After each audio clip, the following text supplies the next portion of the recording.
નમસ્કાર વિદ્યાર્થી મિત્રો, સ્વાગત છે તમારું ફરી એકવાર તમારી પોતાની યુટ્યુબ ચેનલ પર.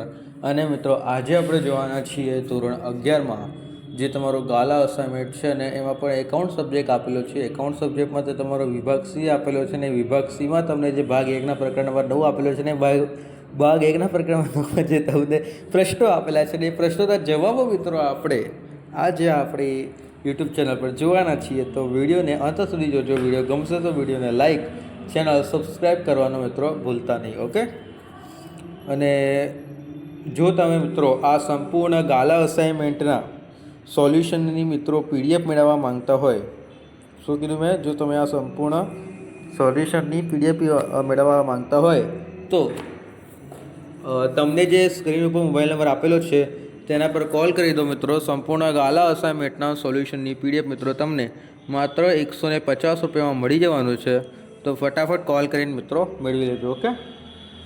માત્ર ને 150 રૂપિયામાં સંપૂર્ણ ગાલા અસાઇનમેન્ટના સોલ્યુશનની પીડીએફ મળી જશે. રાઈટ. તો ફટાફટ કોલ કરીને મેળવી લેજો કે એથી તમને પરીક્ષા તૈયારી કરવા સરળ રહેશે. બરાબર. તો શરૂ કરીએ. તમને ગાલા અસાઇનમેન્ટ તમારું કેલ્ક્યુલેટર તમારી પાસે હોવું જોઈએ વિડીયો ચાલુ કરતાં પહેલાં, અને મોબાઈલ પણ સાથે ચાલુ હોવું જોઈએ. ઓકે. તો પ્રશ્ન નંબર 6માં પ્રકરણ નંબર 9 એ ભાગ 1ના પ્રકરણ નંબર 9નું છે એના માટે. તો પ્રકરણ 6ના પ્રશ્ન નંબર 1ની વેચાણ નોંધ પર ખાતાની ખતવણી કરો. જે પણ મિત્રો તમને અહીંયા વ્યવહારો આપેલા છે તો આમાં તમને કીધું છે કે ચોપડીમાંથી તમારે પ્રશ્નો જોવાના છે અને જવાબો અહીંયા લખવા. પણ એક્ઝામમાં તમને હશે પ્રશ્ન, અહીંયા ખાલી જગ્યા નહીં હશે ગાલા અસાઇનમેન્ટવાળા, એટલે તમને આવી રીતે આપેલું છે. બટ એક્ઝામમાં તમને ક્વેશ્ચન હશે. તો પ્રશ્ન 1ની વેચાણ નોંધ પર તે ખાતાની ખતવણી મિત્રો કરવાની છે. બરાબર. તો ખાતાની ખતવણી તો ખબર જ છે કેવી રીતે થાય છે. પહેલાં વાંચી લઈએ. તો જે ઉપરની પેટા નોંધની જ કરવાની છે.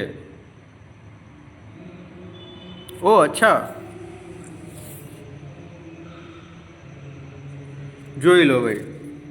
ઉપર જેટલા બી પેટા નોંધી આપેલા છે, પહેલું, બીજું, ત્રીજું, તો આના પ્રશ્નો મિત્રો મારી જોડે છે. બરાબર. મને લાગ્યું કે મારી જોડે પ્રશ્નો નથી, પણ ભાગ 1ના પ્રકરણ 9માં એવું લખેલું છે પ્રકરણ 6ના પ્રશ્ન નંબર 1ની વેચાણ નોંધ પરથી ખાતાવણી કરો. પછી કીધું છે પ્રકરણ 6ના પ્રશ્ન નંબર 2ની વેચાણ નોંધ પરથી ખાતાની ખતવણી કરો. પછી કીધું છે પ્રશ્ન 3ની ખરીદ નોંધ, પ્રશ્ન 4ની ખરીદ નોંધ, પ્રશ્ન 5ની ખરીદ નોંધ, એવું કીધું હતું. પણ એવી આપણે અત્યારે તો એની વેચાણ નોંધ, ખરીદ નોંધ એવું લખ્યું. પાછા એની હવે શું કરવાની છે? ખતવણી. તો મિત્રો આઈ થિંક આમાં બે પ્રશ્નો મર્જ પણ થઈ શકે છે. તમને અલગ અલગ ખાતાવાળીની ખતવણી અને શું કહેવાય પેટા નોંધો નહીં કહે, તમને ડાયરેક્ટ કહેશે કે બંને આ ખાતાને વેચાણનો તૈયાર કરો અને એની ખતવણી કરો. એવું બંને મર્જ કરીને પણ આપી શકે છે અને બંનેના માર્ક્સ પ્લસ પણ કરી શકે છે. એવું પણ મિત્રો ધ્યાન રાખજો, રેડી રહેજો એના માટે પણ. ઓકે. તો આ કંઈ પણ કરી શકે છે પેપરમાં, તો એનું કોઈ ભરોસો નહીં. તો હવે મારા જોડે તો વ્યવહારો છે, તો હવે પાછા મારે વાંચવા પડશે એ પ્રકરણના વ્યવહારો, 6ઠ્ઠા પ્રકરણના વ્યવહારો, અને પાછા એના જવાબો તમને ખાતવણી કરીને કહેવા પડશે. ઓકે.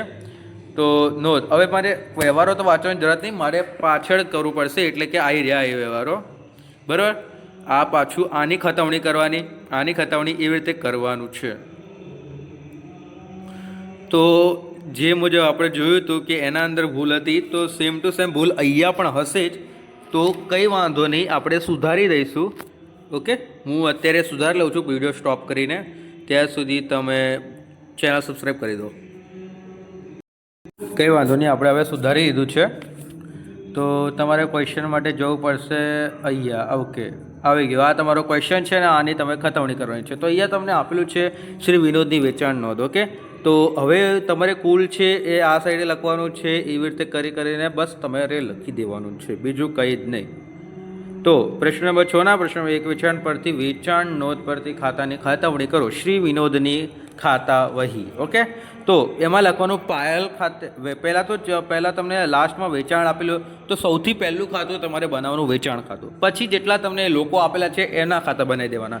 જેવું કે પાયલનું ખાતું, કેશવનું ખાતું, શંકરનું ખાતું, એવા તમને ખાતા બનાવી દેવાના મિત્રો. ઓકે. ત્યારબાદ એ ખાતાઓની ખતવણી, તો એના માટે તમારે મિત્રો ખાના પણ બેસ્ટ બનાવવાના. ઓકે, તો જે મુજબ આપણે બનાવેલા છે ખતવણીના ખાના, તો એ મુજબ તમે બનાવી શકો છો અને એવા જ બનાવવાના છે, બીજો કોઈ ઓપ્શન નથી. તો આ મુજબ તમારે પહેલાં તો ખાતા બનાવી દેવાના મસ્ત રીતે, અને પછી એની ખાતાઓની ખતવણી કરવાનું ચાલુ કરવાનું. તો પંચુરન દેવાદાર ખાતે અહીંયા આપણે વેચાણ નોંધ કરતા હતા. વેચાણ એટલે દેવાદારો. તમે ખરીદશો ને તો તમારા લેણદારો વધશે, અને તમે માલ વેચશો ને તમારા દેવાદારો વધશે. ઓકે, એ મુજબ પરચુરણ દેવાદાર ખાતે તમારે આટલા 32,850, કેમ કે આપણે બધું ઉધાર કરીએ છીએ ભાઈ, ઉધાર પર વ્યવહાર કરીએ છીએ ને બધો. આના આપણે માનીએ એમ તો કે 32,850 થશે. ઓકે, ત્યારબાદ પાયલ ખાતે લખવાનું તમારે. થોડોક બેકગ્રાઉન્ડમાં મિત્રો અવાજ આવી રહ્યો હશે, પણ કંઈ વાંધો નહીં, હું જોરથી જ બોલી રહ્યો છું જેથી તમને વોઇસ ક્લિયર આવે. ઓકે, તો બેકગ્રાઉન્ડમાં વોઇસ આવે તો એને મિત્રો તમે ઇગ્નોર કરજો. ઓકે, પરચુરણ દેવાદાર ખાતે 32,850 લખવાના. ત્યારબાદ પાયલનું ખાતું બનાવવાનું. પાયલના ખાતામાં મિત્રો વેચાણ ખાતે લખવાનું. પછી કેશવનું ખાતું બનાવવાનું, એમાં પણ મિત્રો વેચાણ ખાતે લખવાનું. અને શંકરનું ખાતું બનાવવાનું, એમાં પણ વેચાણ ખાતે લખવાનું. તારીખો બધી જોઈને પાડવાની. ઓકે, અને કોનું ખાતું બનાવો છો એ પણ જરા ધ્યાન રાખવાનું, કેટલામાં કોનામાં કેટલી રકમ. સૌથી સહેલામાં સહેલું કહું, ખાતાની ખતવણી છે, બીજું કંઈ કરવાનું જ નથી. કંઈ દાખલા ગણવાનો છે તમારે, કંઈ ખાલી જોવાનું જ છે, અહીંયાથી ઉઠાઈ નહીં, અહીંયાથી ઉઠાઈ નહીં, બસ એવું જ કરવાનું છે, ગોઠવણી જ કરવાની છે.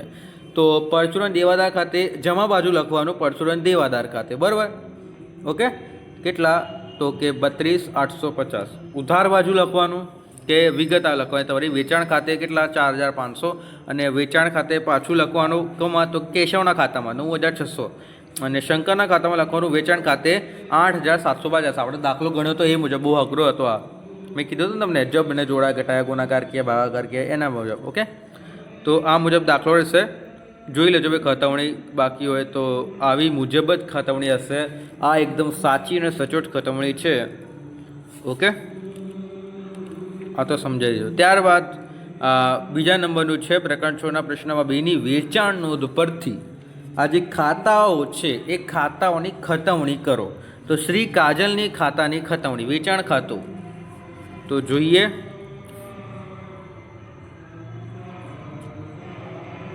બીજું તો કે કાજલની વેચાણ નોંધ, તો વેચાણ નોંધ આવી રહ્યું આપણે સુધીર ખાતે લખ્યા હતા, યુગમાં ખાતે લખ્યા હતા, અને વૃશ્ચિકા ખાતે લખ્યા હતા, બરાબર.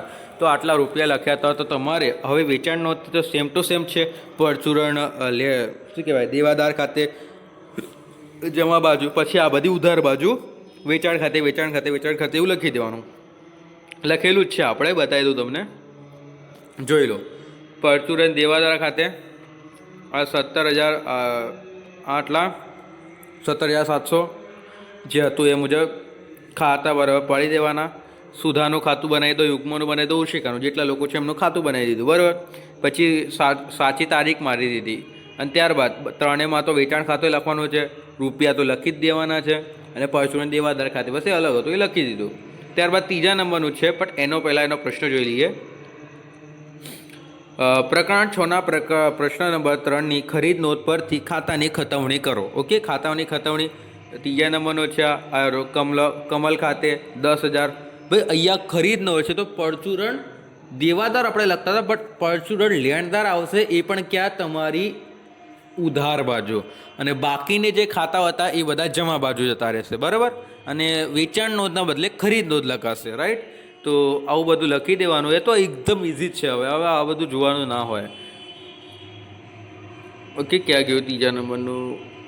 ઓકે, હા, પરચુરણ લેણદાર ખાતે 17,400 લખી દેવાનું. ત્યારબાદ કમલ ખાતું લખી દેવાનું, એમાં ખરીદ ખાતું લખી દો. રૂપિયા લખવાના ભૂલી ગયા, અરે યાર. ખરીદ ખાતે કોણું છે? કમલનું ખાતું, નિહાનું ખાતું, ચિંતનનું ખાતું.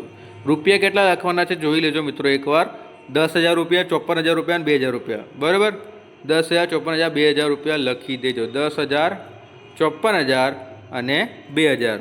ફરીથી કહી દો, અહીંયા 10,000 લખો, અહીંયા 54,000 લખો, અને અહીંયા 2,000 રૂપિયા લખો. લખાઈ જ દઉં ને એના કરતાં, 1 મિનિટ. ઓકે વિદ્યાર્થી મિત્રો, આ મેં ખાલી તમને બરોબર દેખાય એટલા માટે લખ્યું છે. તો અહીંયા વેચાણ ખાતે તમારે કેટલા આવશે? પીઝામાં લખી દીધો હે ને. ઓકે, આ મિત્રો જસ્ટ 1 ભૂલ થઈ છે. જે તમારો ત્રીજા નંબરનો હતો પ્રકરણ છોના તો અહીંયા જે તમારી જમા બાજુ રકમ લખવાની હતી એ રકમ લખવાની ભૂલી ગયા હતા, તો મેં ભૂલતી રકમ અહીંયા લખી દીધી છે. તો આ રકમ લખી દેજો. આમાં પહેલામાં 10 આવશે, બીજામાં 54 અને ત્રીજામાં 2000 આવશે. બરાબર, એ તમે જોઈ લેજો. બરાબર, અહીંયા 10,000, 5400 અને કેટલા 20,000 રૂપિયા અહીંયા આવશે. એટલે એનો ટોટલ સરવાળો કરશો એટલે તમને મળશે અહીંયાના 7,400 રૂપિયા અહીંયા તમારા લખાશે. ઓકે, 17,400. ત્યારબાદ ચોથા નંબરનો પ્રશ્ન જોઈશું. પ્રકરણ નંબર 6ના પ્રશ્ન નંબર 4ની ખરીદ નોંધ પરથી ખાતાઓની ખતવણી કરવાની છે. બરાબર, તો શ્રી ભરતની ખાતાની ટાઇટલ મારવાનો મિત્રો બોલતા નહીં તો તમારો માર્ક કપાશે. બરાબર,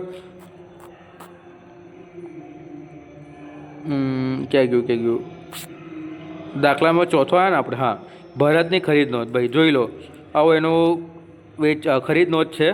તો એનું ટોટલ છે ખરીદ નોંધ. તો પરચુરણ લેણદાર ખાતે કેટલા આવશે? ઉધાર બાજુ 19,800 આવશે.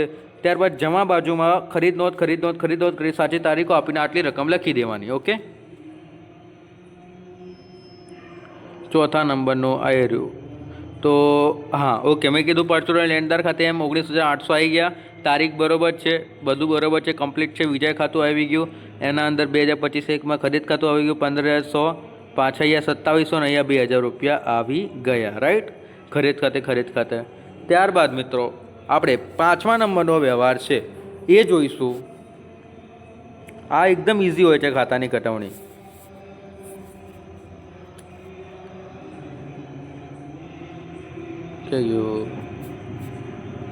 પહેલાં તો અમને એ બતાવવું પડશે ને. આવી લો, શ્રી બંસીધરની ખરીદ નોંધ એવું છે. તો બંસીધરની ખરીદ નોંધમાં તમને આની ખતવણી કરવાની છે. તો પરચુરણ લેણદાર ખાતે કેટલા આવશે? 21,000 આવશે.